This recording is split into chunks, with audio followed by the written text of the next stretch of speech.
Okay, these are questions and answers from CompTIA Chapter 2. First question, you are installing a new graphics adapter in a Windows 10 system. Which of the following expansion slots is designed for high-speed 3D graphics? Graphics adapters. A. USB, B. Firewire, C. PCI, D. PCIe. The answer is D. PCIe. Although technically PCI could be used for graphics adapters, PCIe supports high-speed 3D graphic video cards. PCIe offers better performance than older graphics adapters. USB and FireWire can stream video, but they are not used for attachment of internal graphics adapters. Question 2. You need to install a new hard drive into a desktop computer. Which of the following is not one of the three major components of a hard disk drive system? A. Drive interface, B. Disk controller, C. Hard disk, D. Host adapter. The answer is A. Drive interface. A conventional hard disk drive system consists of the hard disk and its often integrated controller, as well as a host adapter to gain access to the rest of the computer system. The drive interface is a common component of the controller and host adapter. Question 3. You install a new NIC for a user, and he asks what it does. Which of the following best characterizes the functions of this device? A. Multimedia, B. Communications, C.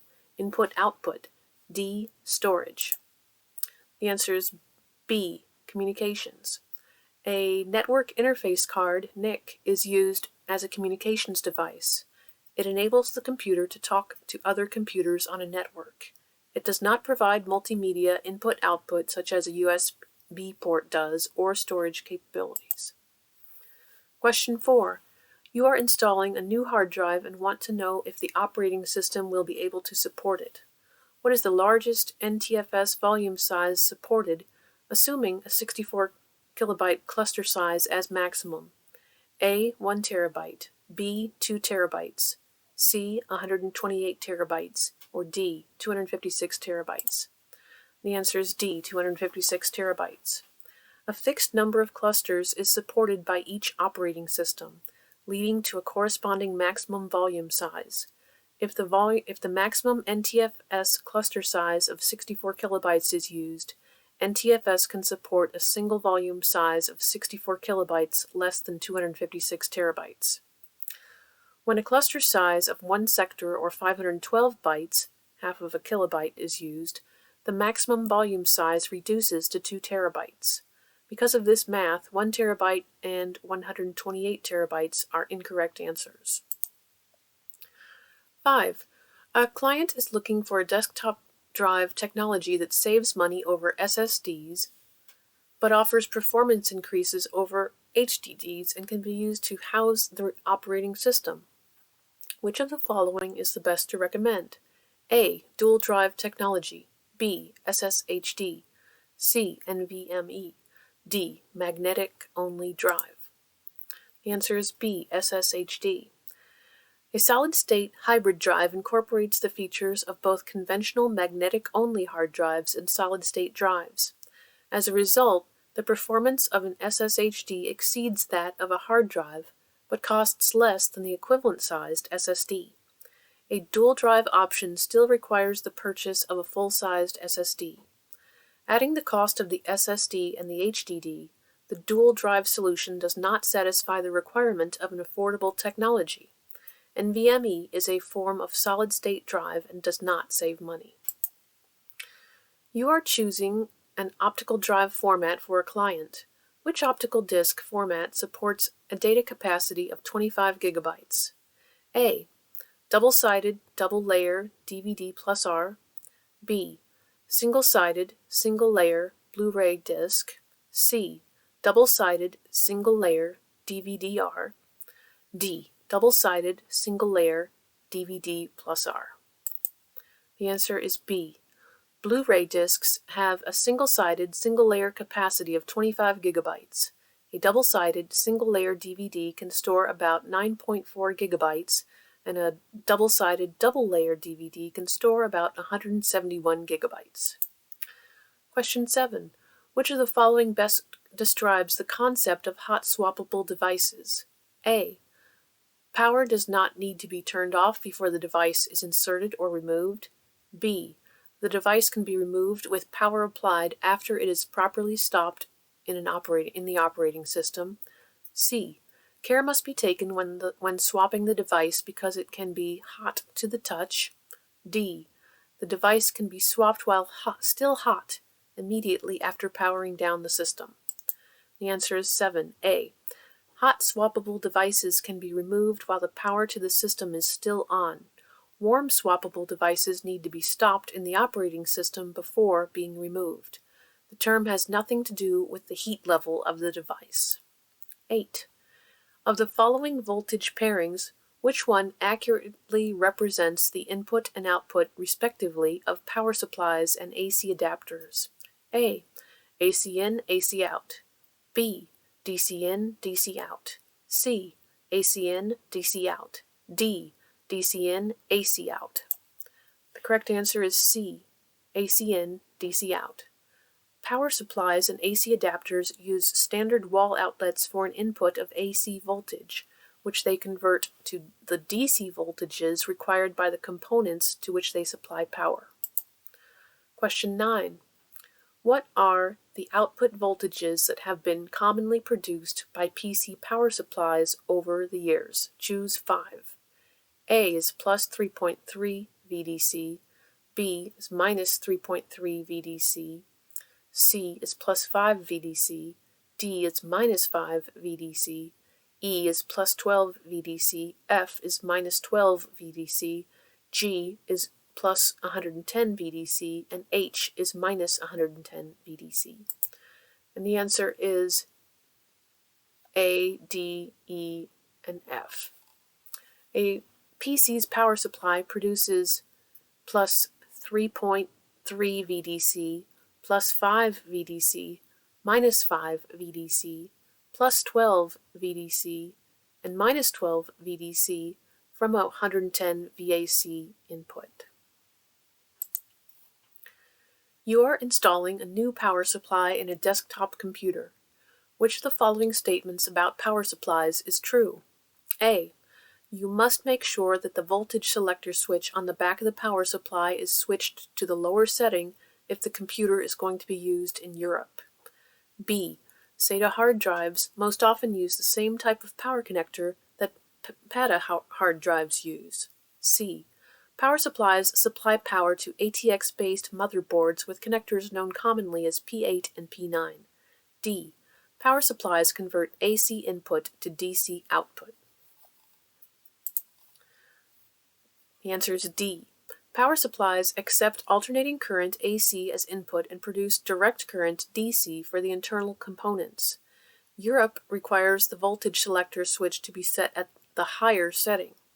SATA drives most often use a specific power connector that is not compatible with the Molex connector used by PATA devices.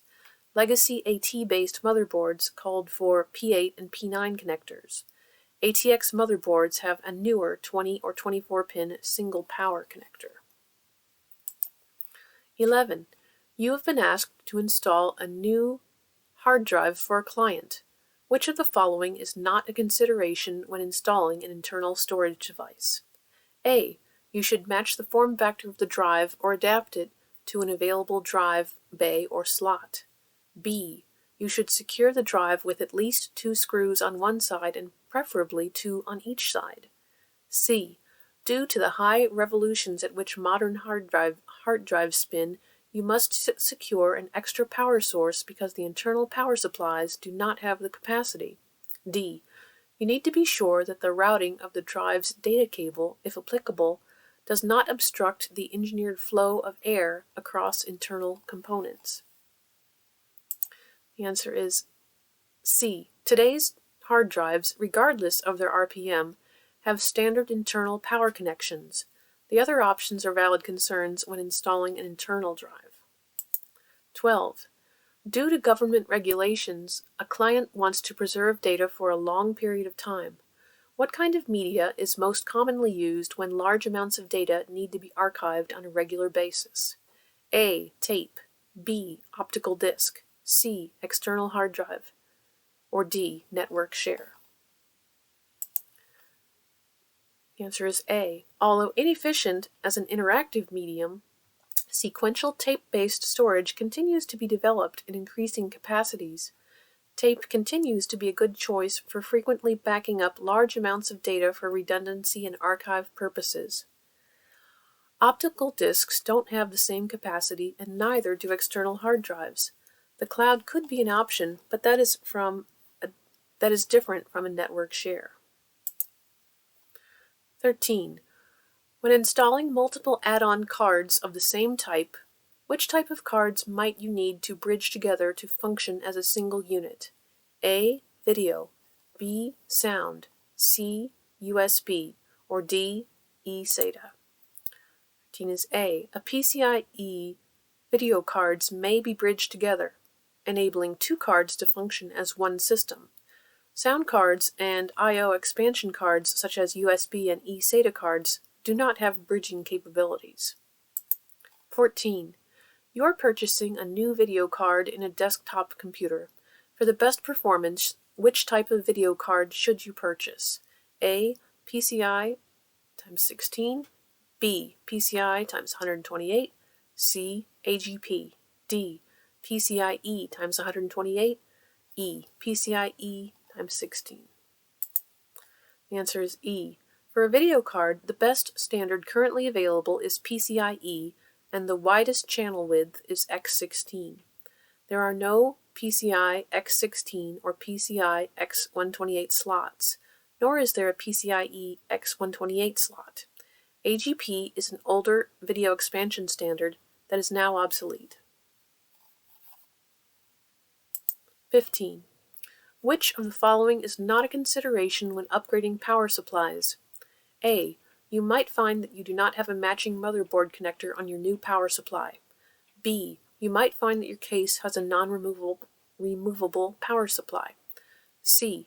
You might find that your power rating is not adequate on the new power supply. D. You might find that you do not have enough of the appropriate connectors coming from the power supply for the drives that you have installed. The answer is B. Personal computers do not have permanently installed power supplies. Like other electrical and electronic components, power supplies can and do fail on a regular basis. Permanently mounting a power supply to a chassis would be a disservice to the customer.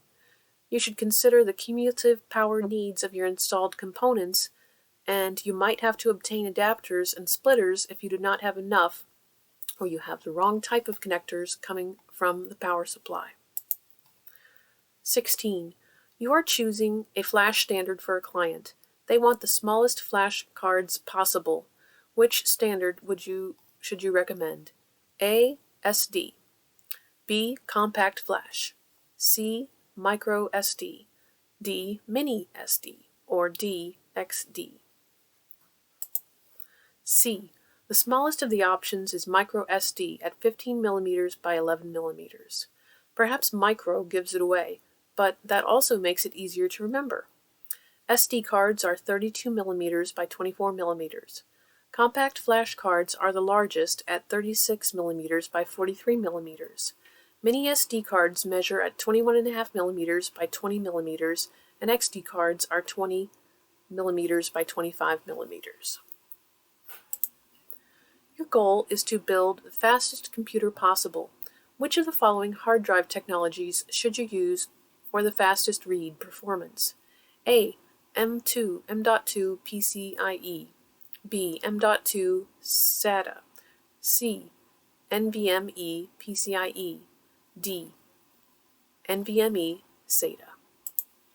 C. M.2 and NVMe are both relatively new SSD options, and both are incredibly fast. NVMe is slightly faster though. SATA is limited to 600 megabits per second, whereas PCIe is not. An NVMe PCIe card can sustain data read rates of about 3,500 megabits per second. 18. You have been asked to configure a RAID 5 system for a client. Which of the following statements about RAID 5 is true? A. It provides fault tolerance but no permanent improvement. B. It provides performance improvement but no fault tolerance. C. If multiple drives in the array fail, the data can be saved provided that one drive is still operational. D. It takes at least 3 drives to implement. D. RAID 5 arrays require a minimum of 3 hard drives to implement. If one drive fails, the data is fine and the system can still function, albeit slowly. If more than one drive fails, the system will be inoperable. RAID 5 provides both fault tolerance and a performance improvement. 19. You have a motherboard with integrated video and the video fails. You install a video add-on card. Which of the following statements are the most accurate? Choose 2. A. The add-on card will not function properly because of the integrated video. B. The add-on card will function if it is bridged to the integrated video chipset. C. The add-on card will be detected automatically and function properly if it's PCIe. D. For the card to work properly, you might need to disable the integrated video in the BIOS. E. The add-on card will work properly by using the integrated card's video driver. 19. D. Most likely, the new card will be detected and functioned properly once the computer is booted up. However, the driver will need to be installed. Odds are the new card will be a different model from the integrated card, which will require a new driver. On some systems, you will need to go into the BIOS and disable the integrated adapter. Bridging happens between 2 PCIe video adapters, not an integrated video chipset. 20. When replacing a power supply, which of the following tends to vary among power supplies and must be chosen properly to support all connected devices? A. Wattage. B. Voltage. C. Amperage. D. Resistance. The answer is A. Wattage. Power supplies are rated in watts. When you purchase a power supply, you should make sure the devices inside the computer do not require more wattage than the chosen power supply can offer. The voltage is fairly standard among power supplies, and it has nothing to do with the devices connected to the power supply. Amperage and resistance are not selling points for power supplies. Another thing that could vary is the number of power connectors. Make sure the new power supply has enough to support all installed peripherals. Thank you.